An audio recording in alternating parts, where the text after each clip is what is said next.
Hello, listeners, and welcome to the lockdown series of the British Academy of Jewellery podcast. I'm Sofie Boons, and today I have invited another guest to join me in a remote discussion on how we can navigate the new reality we currently face. With many fairs cancelled, galleries and shops closed, the usual way we present and network have suddenly become unavailable. I therefore have invited Anneleen Swillen, a jewellery designer maker, educator, and expert on the topic, to reflect on this challenge. Welcome, Anneleen. Hello, Sofie. To start, Anneleen, would you please tell our listeners a little bit about yourself and what you do? Sure. I am an artist and a tutor within the Object and Jewellery department at PXLMed School of Arts in Hasselt, Belgium. I'm currently living and working in Ghent, Belgium, as well as Hasselt. And within my practice, I explore how jewelry is created, presented, and experienced. And I do this through the creation of jewelry, digital images, online media projects, installations, curatorial projects, group conversations. So it's quite diverse. I have a background in object and jewelry design. I did a BA and an MA in object and jewelry. And I also did a postgraduate in curatorial studies, and that one was about exhibition making, museum studies, curation, and it was mainly focused on fine arts. And so after those studies, I wanted to explore the relations between jewelry and presentation in a research in arts. And so in 2015, I started my PhD on jewelry and presentation at the University of Hasselt and PXLMed School of Arts in Hasselt, Belgium. And I defended my PhD a few months ago, end of November, in Hasselt. So your PhD was titled Display, an artistic research on the interactions between jewelry and presentations. Yes, that's correct. Could you tell us a little bit more about your PhD and what you researched? Yes, so it was an artistic research on the interactions between jewelry and presentation. And it was a practice-based research in which I explored presentation as an artistic medium within and moreover as contemporary jewelry practice. And the main thing of my research is that I worked within projects which I initiated myself or was invited to participate in.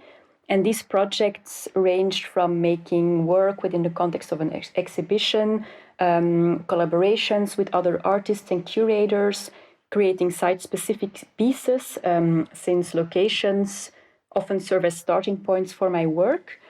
I regularly collaborated with platforms, with museums, with galleries. And I mention this because this is one of the main methodologies that I developed throughout my research to work within contexts. And through my work, I reflected upon topics related to jewelry, such as the body space, the act of display, display objects, the making process, as well as performance, for example. And I experimented with various formats, such as video tutorials, performances, conversations, exhibitions, theater, poetry walks, in order to challenge jewelry and presentation, and to experiment with how to present jewelry and how we can discuss and experience jewelry. Brilliant. That sounds incredibly interesting. Where do we go to read more about your research? I concluded my research with a thesis, and the thesis is actually a collection of 7 of those projects I previously mentioned, and I call them showcases. And the thesis does not merely reproduce those projects, those artworks, but really rethinks those works within the context of a printed publication.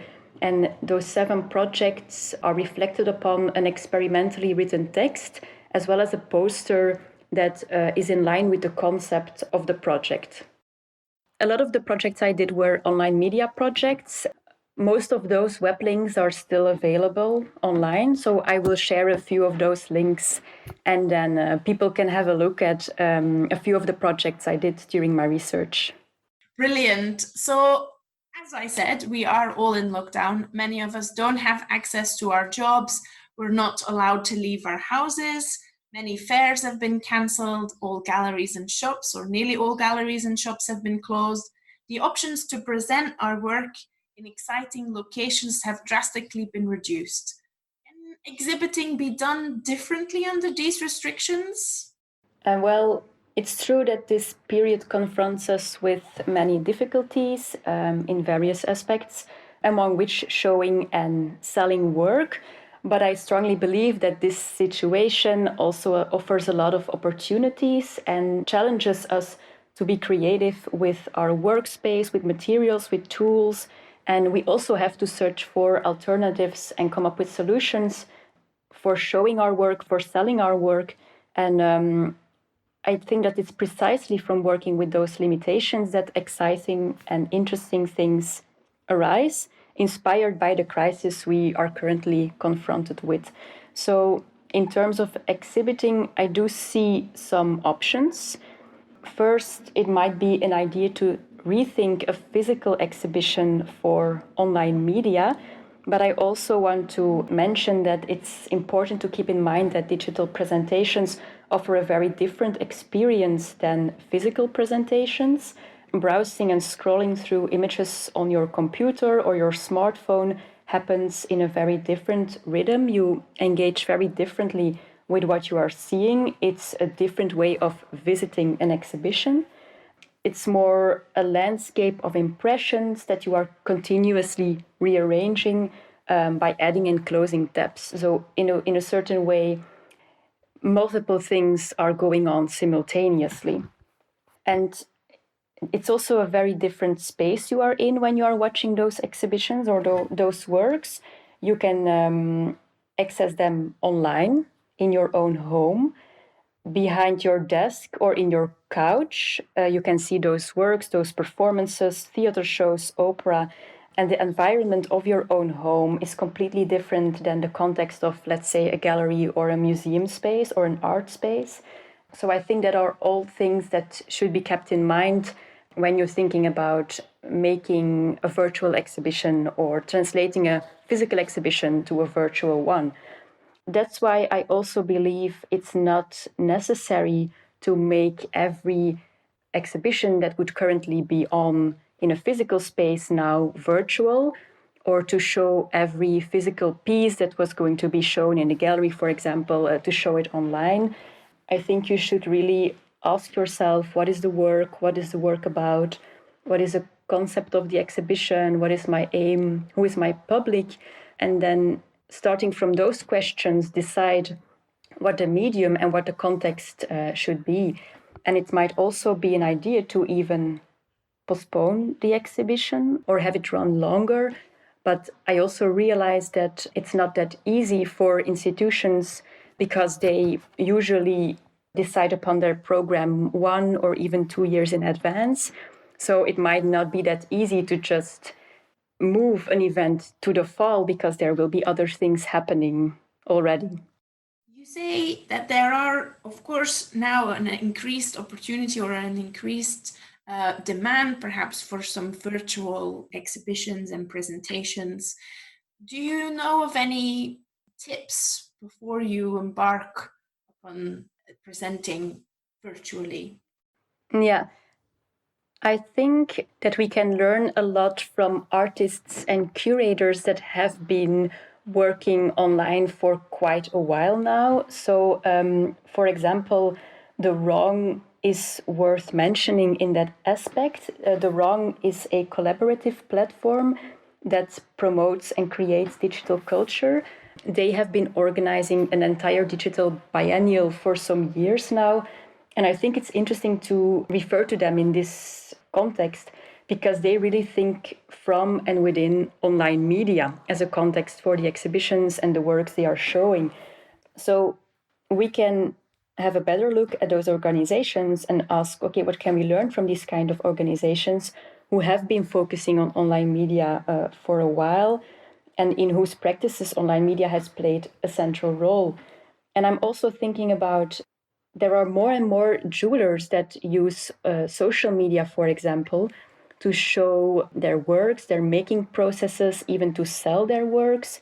For example, Göran Kling and Edgar Moza have been showing and selling their pieces through their social media, their Instagram accounts, for example, and web pages for a while now. The important thing is that physical spaces, physical presentations, and virtual presentations, in my opinion, do not exclude each other. They can rather complement each other.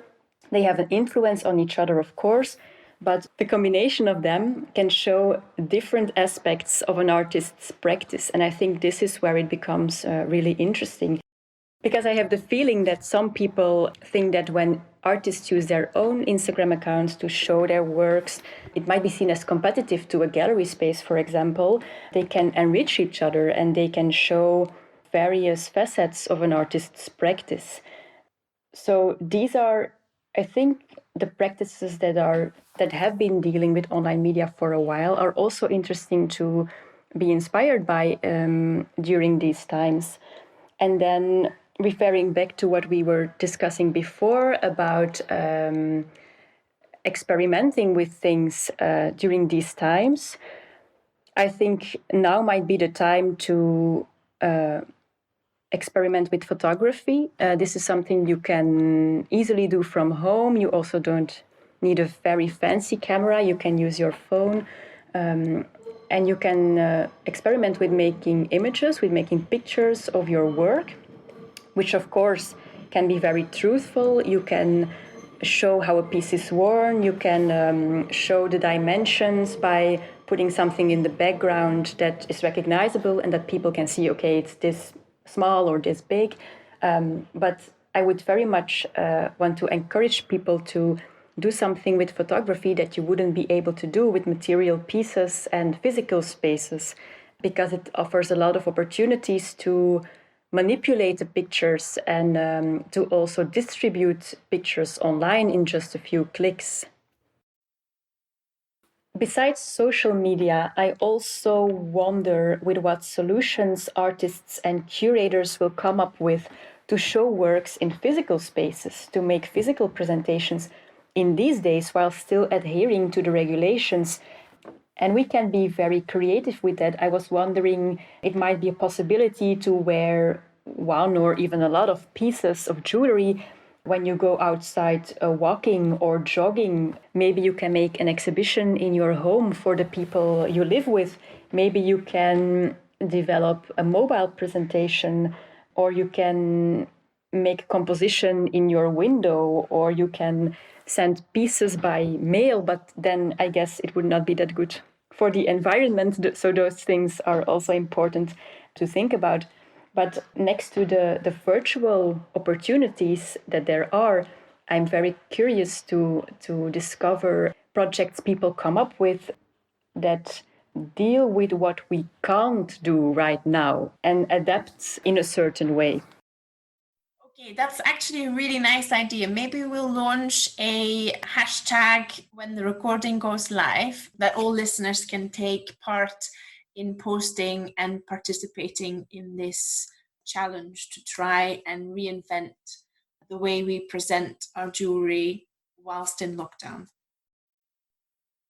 It's fair to say that a digital exhibition relies heavily perhaps on images most of the time. I've seen some free online courses in photography. We'll put a link on the page as well. I agree with you. It's probably a really great idea to think about hosting your own virtual exhibition if this lockdown takes a long time or lasts a long time. But the first step should be summarizing what you mentioned. How do we approach it? And then how will we get the images that do actually offer an additional experience? Yeah, definitely.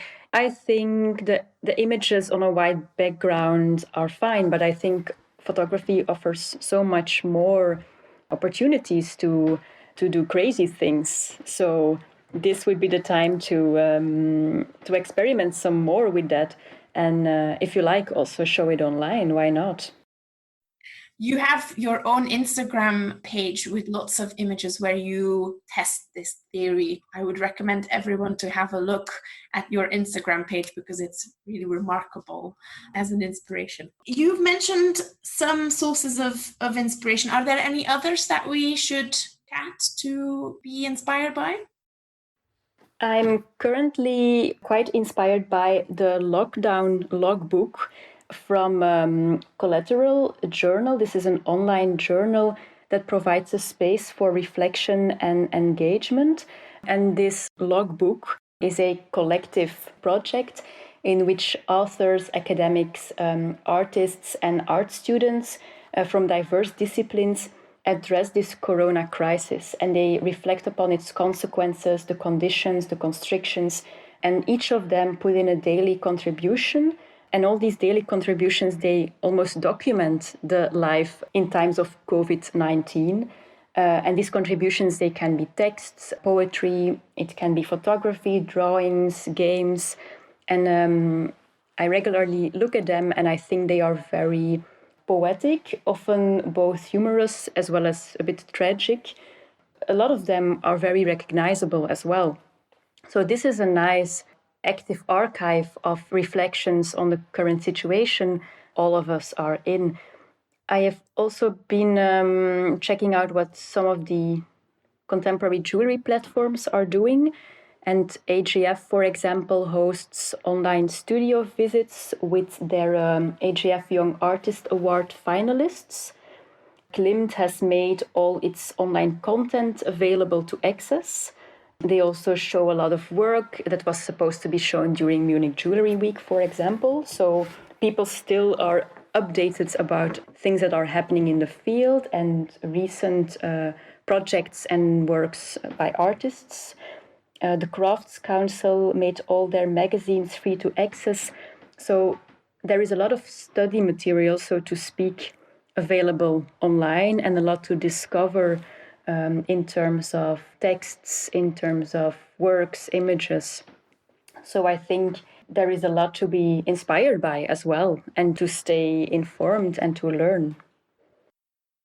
Speaking about the Craft Council, they have launched an initiative called #MakerSupportPledge, which also allows people to take pictures of the pieces that they have available for sale and sell them through the hashtag. And whenever they have an amount of £500, £100 is spent back on another maker. So there's many initiatives, it seems, also for selling and presenting out there that we can engage with. So maybe this opportunity now actually gives us a chance to reach people we might have never reached before. We are looking to reach new audiences and trying out different contexts. And the good thing is that we are thrown into this situation and we have to come up with things rather quickly. And that's also nice. We can't overthink things. We just have to try things out. And when all of this is over, we can look back and wonder what can we take from the situation, what can we learn, what will we keep. So in that sense, I think it's a good period to try things out. Would you agree that at the moment, if you fail with trying something, it would be considered less negative because we are all forced to try things now? Yeah, I wonder if you can fail, because in my opinion, there's not really one ideal way of doing something. I'm rather interested in looking for various perspectives and various ways. So, yeah, you can learn from the things that you try. And especially in these times, I think people won't mind if something goes wrong. You can always try again and learn from all those tryouts. In Lockdown obviously are ways of interacting with people or meeting up with people and connecting, networking have been seriously limited. We only have our computers and social media and platforms to connect through. Did you do any projects in your research that gave you some insight into what you could do and what is very beneficial in terms of connecting Yeah, digitally? I have to think of a project I did with jewelry designer Ruud Peters, end of 2018, I think. We did a talk show. It was an interactive multi-camera online live stream table exhibition conversation event featuring jewelry, objects, books, prints, materials, and other things through which we discussed and reflected upon Ruud's artistic practice. This was a real life event or an event in a physical space, but people could also participate through chat via the YouTube live stream. I think this might be an interesting example or case in the context of this period because you had this interaction between the physical and the virtual. Ruud brought a car full of works dating from the 70s till now, and we placed them all on a large table, and we were sitting on sides of table tennis table, and we took turns placing his jewelry pieces and his objects on this table. And so during this conversation, it was a composition, a landscape of jewelry pieces that unfolded on the table. And we had multiple cameras installed, and we played with different angles to show these pieces. So we showed close-ups of the pieces. We showed also the table in general. We showed the room with the audience and with us talking to each other. And this was a nice combination of physical and virtual. Since the people that were present, they could study the pieces really and see them from very close, from up front, not in a vitrine. But then the people from home could also ask questions, even ask to show a piece from more nearby if they wanted to.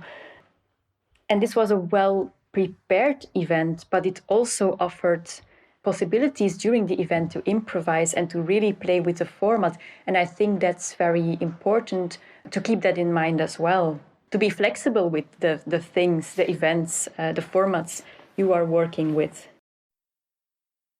So I guess the exhibition has not only taken place in that moment, but it has been extended to take place whenever someone listens to the recording. It has such a bigger reach and it becomes such a bigger project, which I think a lot of the exhibitions and presentations and galleries could think about when they are moving forward after lockdown to continue doing these things, because it enables people to listen and to interact even when they cannot physically be there.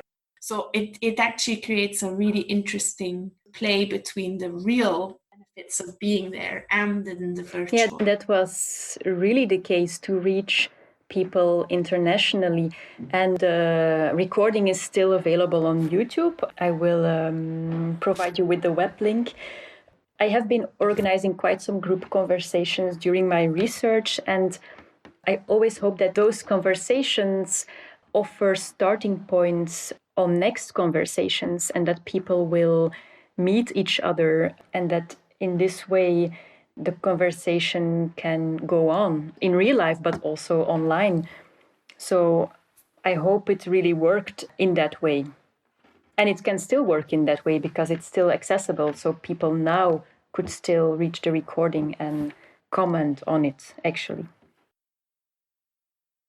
Yes, because in theory, when we come out of lockdown, we are still facing a crisis in terms of the environment.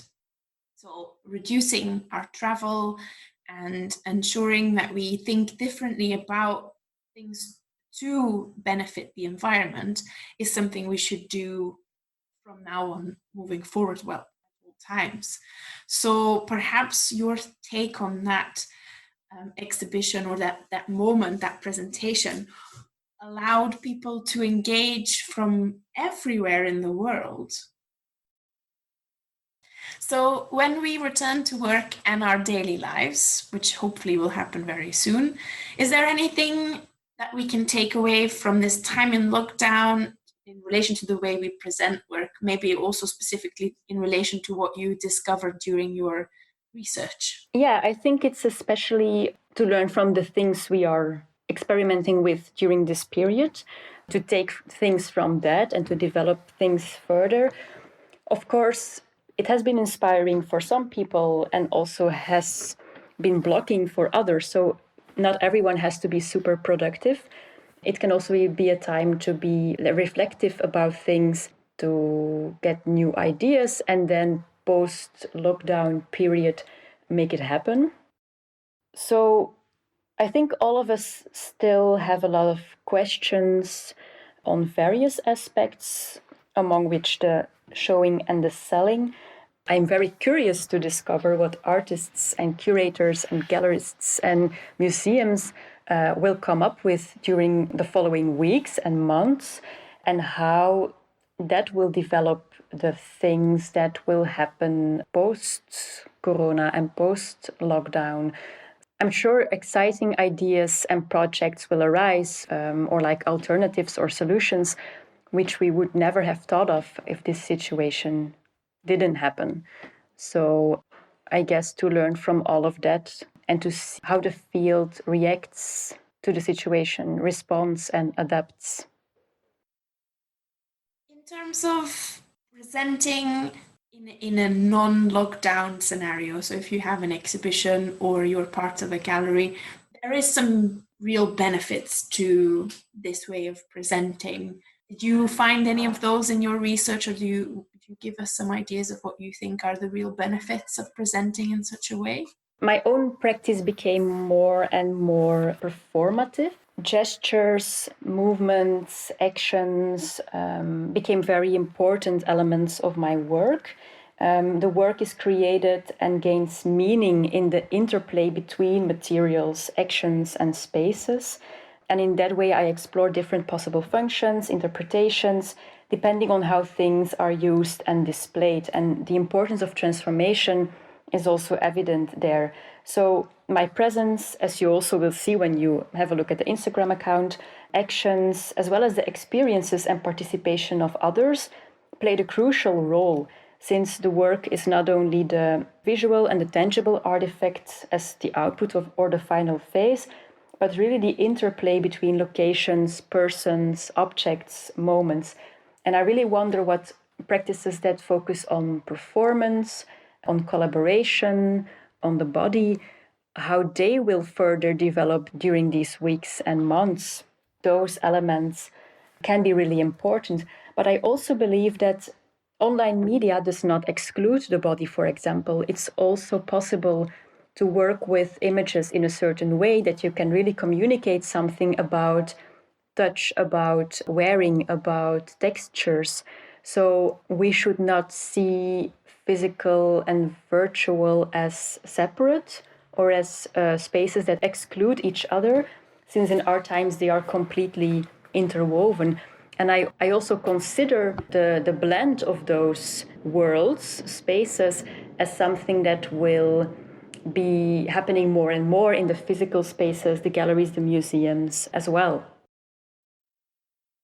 When we're thinking about the layers of an object, what you are saying to us is think multi-layered in terms of offering a insight into your practice or into the object's world. It can be more than just you seeing the object on a table or trying it on in a shop, or it can be an opportunity to create and showcase the extra layer that is part of the object. Yeah, definitely.